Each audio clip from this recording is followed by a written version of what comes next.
Insurance is one of the growing sectors in Uganda. With growth comes challenges, and with challenges, there is a need for solutions.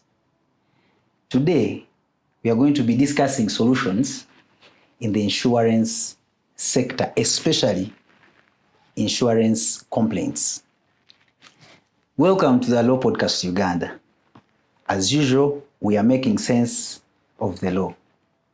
Today, it is the insurance law and insurance sector, generally you can say. With me today is Mr. Vega Nasa, an advocate, a distinguished one, a holder of a master's in MBA, an MBA, first class holder of an MBA. He's a very distinguished person. He's a friend of mine. He is from the Insurance Regulatory Authority of Uganda. He's going to tell us more about the Insurance Regulatory Authority and its mandates and himself. Ladies and gentlemen, allow me to welcome Mr. Nasa Lubega. Welcome to the show. Thank you, Alex. Yes, Nasa. Now, first of all, we start with who is Nasa? Thank you, Alex, for hosting me this evening. Nasa, as you have rightfully stated, is an advocate of the High Court and Courts of Judicature. Nasa is an employee serving the Insurance Regulatory Authority in the legal department as a legal officer, advisory and litigation. At the same time, he's a partner in a law firm, Fortis Advocates. So that's where I earn a living, and that's where I've been thriving to perform insurance. And I'm very glad to be here to share my little knowledge I know and to hear from the audience. Thank you for coming. Thank you. What people have been grappling with challenges in the insurance sector, and especially the claims issue. But before we deal with the claims and the complaints and all that kind of thing, tell us more about the Insurance Regulatory Authority of Uganda and what it does. Okay, Alex. The Insurance Regulatory Authority of Uganda, one is a government body established by an Act of Parliament. This body was established in 1996. It was initially a government department in the Ministry of Finance. Then it was established as a commission in 1996 under the Insurance Act of 1996. Currently, it's established under the Insurance Act of 2017 that establishes the Insurance Regulatory Authority. It is mandated under the Act that this body regulates, supervises, and monitors the insurance industry in the country. Regulates, supervises and monitors the insurance business in the country. Who are the players in the insurance business in the country? There are quite a number of players, but most of our members of the public, who could start from those who are known, the insurance companies. Insurance companies? Yeah. So insurance companies do this business with several other players in the market, whom we could call intermediaries. This could be insurance brokers. This could be insurance agents. This could be loss assessors, loss adjusters, investigators, and those could be the players within the market. There are also HMOs, health membership organizations. We have heard of companies like AAR. We have heard of companies like IAA, name them. There are quite a number. Case. So most of those ones are HMOs within the industry. So they are all regulated, supervised, and monitored by the Insurance Regulatory Authority. As you have rightfully stated, we issue licenses to them and we withdraw license in case business is not going on as we want it to be as the regulator. Yes. Now, today, since our focus is basically on the complaints against those players that you mentioned about, for me to lodge a complaint with, first of all, what is the scope of a complaint against the players you've talked about? Okay, thank you, Alex. I would say, one, members have to know that within the act that establishes, within the law that establishes the Insurance Regulatory Authority, the authority itself is mandated to hear and resolve insurance-related disputes. Insurance-related disputes from the public. So these disputes usually emanate from the public, and the authority being a protector of policyholders who are members of the public, it is mandated under the Act to resolve these disputes through the Complaints Bureau. This bureau sits within the legal department. So most of the disputes, if at all, not all of them. The bureau sits within the insurance, the legal department, the legal department of the Insurance Regulatory Authority. Yeah, so the legal. Where? At your insurance towers? At our insurance towers, the insurance towers on Lumumba Avenue. People need to know the Insurance Regulatory Authority offices are at Plot 6, Lumumba Avenue, at the insurance tower. The building is called It's the most interesting building on the street, you could see. So a member of the public who has an insurance-related complaint just walks to the insurance tower and complains. When you walk there, members could really direct you to the right office. Yes. So you've said insurance-related disputes. Yes. So which would mean I have a policy with an insurance, and maybe the insurance is not paying, or I dealt with an insurance broker and the insurance broker did not perform according to what the business practice. According to the business practice. Yes. So my question is, does a complainant have to have or to be a policy holder? Thank you very much, Alex. A complainant may not necessarily have to be a policy holder, because we have seen that some of the complainants are just beneficiaries under the policy. Okay. When you look at some insurance is also divided into life and general. That's very important, NASA. Yes. A beneficiary under a policy is who? When you look at life insurance, in life insurance, you find that there is a policy holder who could be, in the sense, like a parent. Now, the beneficiaries under that life product could be either the children, either the wife, or all his parents. So such kind of people could be claimants before the Complaints Bureau. Sometimes. So the policyholder can be the parent, yes, and then the beneficiary is the child or the children. And the children, either the spouse being the husband or wife. Okay. Either of them could also qualify to be a complainant. A complainant. Yes. Good. Thank you. So lodging a complaint, how does it happen? Do I need a lawyer? Do I fill in a form? How is a complaint filed? There are quite a number of ways of which you can file a complaint. But let me start with the most recent one we have just launched as the authority. Since we are moving in a digital world, we have what we call a complaint management system. A complaint management system. Yes. This system is found on our website, www.ira.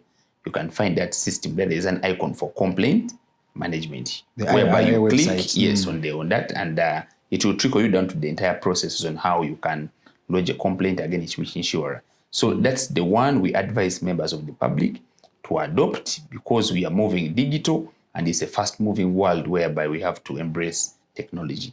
Then secondly, members could lodge complaints, as we have rightfully stated, by walking at our tower, at the insurance tower, where our offices are located, and you will fill in a complaint form, and that form will give you the details of your name, email address, telephone number, and the facts that that give the details of the complaint that you have instituted. Or you can lodge a complaint by way of a letter. You address that letter to our chief executive officer, and that complaint will be forwarded to the legal department for the complaints manager to take charge and also appoint the rightful people to handle the complaint. Or some people could prefer lodging a complaint by way of email. Yeah, you just log onto your email address and you send to our email addresses for the authority, which can also be found just by a mere Google search on the internet. There's legal@ira.go.ug. There's ira@ira.go.ug. Any you send on, that complaint will be addressed to the Complaints Bureau and it will be entertained. So I don't want to leave anyone behind. So what we're talking about also includes the motor third party policyholders and all everyone. Thank you very much. You know, we are in a festive season. Yeah. And a number of, it's the season for happiness, but also a number of uncertainties happen, accidents. So many people, if at all, not all people who have motor vehicles have at least motor third party. Those ones at least are owned by every motor vehicle owner. Others have comprehensive. So every person who has a complaint for motor third party, that you had a complaint against an insurance company or a claim that was not paid, you can please approach us. There are also complaints for people who have property insurance, theft for their property in their homes, in their offices, name them. There are quite a number of spectrum of products that are within the market. So in case you have any complaint of whatever insurance product that you own with an insurance player, you are entitled to lodge that complaint before us, and that complaint shall be handled at the softest and easiest time possible to the public. You have heard from the right people. Please don't hesitate to complain. Don't hesitate to complain. You have heard from the right people. Now, Nasa, what is the average time of handling and determination of these complaints? Because our people need to know, isn't it like these courts where you go and you spend 5 years litigating, and at the end of the day you're frustrated? What is the average time of handling and determining these complaints? That's quite an interesting question, and it coming from a lawyer, it makes it more interesting. The Bureau, unlike the court system, the turnaround time is quite very short. One, we are not guided by the strict rules of practice all over law, name it. So one, you can handle your complaint as your own without involving a lawyer.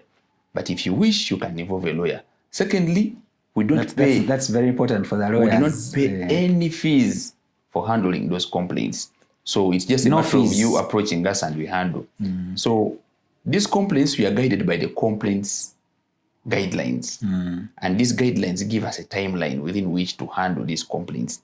Within 4 months from the date you have filed your complaint, that complaint is supposed to have left the Complaints Bureau. Either it is settled or it is rejected, all parties. Even if the complaint is 20 billion, 30 billion. Many of them have been paid. If you come to our offices, if you inquire from some players, they will inform you that claims and complaints are paid as a result of resolutions from the Insurance Regulatory Authority. Wow, So the moment you lodge your complaint with us, we have to inform the insurance player, like an insurance company, to respond within 5 days to that complaint. And within 14 days, a meeting has to be held between the authority, that's the Complaints Bureau, the complainant, and the insurance company. And that meeting can either be physically held. If you want, you can come to our office, or if you are a technological person who is quite alive to the technological developments, it can be held virtually. Wow, that's quite via Zoom or Google Teams, whatever you wish. We can also have those issues arranged for you and you attend the complaint. Wow, that's quite a thing. Which means 4 months is the maximum, but the minimum can even be a month. It can even be that very day we hear the complaint for the first time and the matter is settled. Even before the matter is settled, the insurer or the insurance player might respond that we are going to address Mr.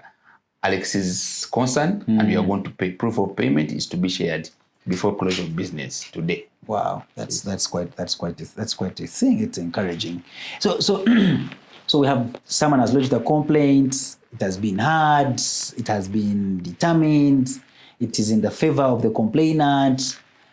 How does the Insurance Regulatory Authority, through the Complaints Bureau that we talked about, ensure that the complainant, the successful complainant, is paid their money by this insurance company? Because some of them don't want to pay. I've been in practice for some time. I've seen this, and you can be my witness. So how does IRA, which is the Insurance Regulatory Authority, ensure that these people are paid, the enforcement bit of it? Okay. It's another very interesting question. You have faced such kind of question over and over again on radio, on TV, on market awareness, it's a very valid question. However, I want to assure you that when complaints are being handled and resolved and decisions are made that the insurance company should pay, as the authority, we are mandated to enforce that kind of decision. So our decisions carry a given magnitude to ensure that it is enforceable by the successful party. Under the Act or under the law that establishes the Insurance Regulatory Authority, we can even issue fines to the insurance company that has failed to honor the claim. Within a given time, we have decided it to be settled to honor that complaint. Secondly, we are mandated under the law to withdraw the license, to suspend the license, to revoke the license, or to vary. So all those powers are within the regulator. So in case any complainant informs us that, you know what, ever since you issued the decision, such and such a company has never paid my claim. Under the law we can pull out what we call our regulatory arm, and we enforce or we extend it to that insurance company. And for them, they know the wrath of the regulator when it comes to enforcement. So in most cases, if at all not all, they have to pay. Ladies and gentlemen, you have heard, I do not have anything more to add. In law, we say, I do not have anything useful to add. Insurance-related issues, insurance-related complaints have now got a solution.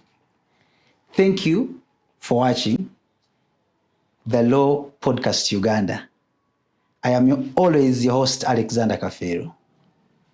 Mr. Nasarvig, thank you for coming. Thank you, my brother. Thank you for the very wonderful presentation. Thank you very much. To our much. people. Thank you.